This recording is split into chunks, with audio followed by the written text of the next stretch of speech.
From ABC News, World News Saturday, here's Carol Simpson. Good evening. In Iraq tonight, United Nations nuclear inspectors who faced Iraqi bullets in their search for nuclear material have put their inspection on hold. They're awaiting the arrival of high-level UN envoys to back them up with a Security Council ultimatum to Saddam Hussein.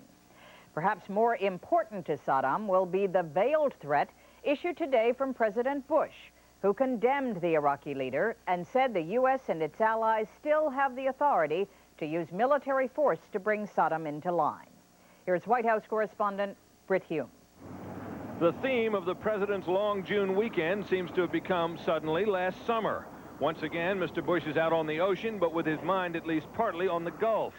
Saddam Hussein is up to his old tricks again, basking in the organized applause of his subjects while making trouble for the U.S. and the UN. This time, say UN officials, by blocking promised access to Iraqi military facilities, apparently just as his forces were trucking away suspected nuclear materials.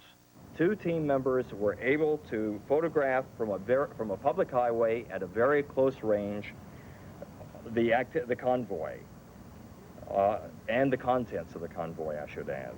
As this team did so, Iraqi soldiers fired shots in the air, presumably in order to deter the team from filming and photographing this operation.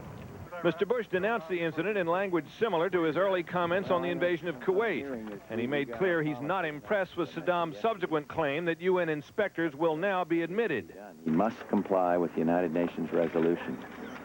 And this concept of going in there and lying and shooting in the air to scare international observers is just something that cannot be condoned.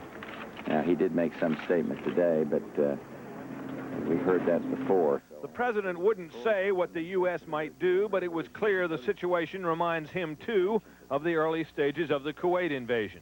It's premature to discuss what might be done by the United States and others. We've got some consultation to do, just as we did leading up to Desert Storm on the diplomatic front. Top administration officials are ruling nothing out, including the use of force. And the president seems to be on a familiar course, working the diplomatic channels while simultaneously working public opinion with strong statements designed to build political support for whatever he decides.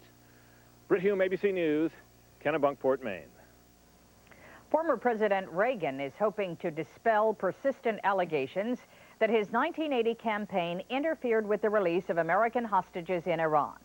In a letter to the director of the Ronald Reagan Presidential Library, Mr. Reagan says he wants his campaign files searched and the schedule of his campaign manager, William Casey, checked thoroughly for any documents that might shed light on the charges. Charges that Mr. Reagan and President Bush insist are groundless. Mr. Reagan also wants all documents relating to the allegations made public.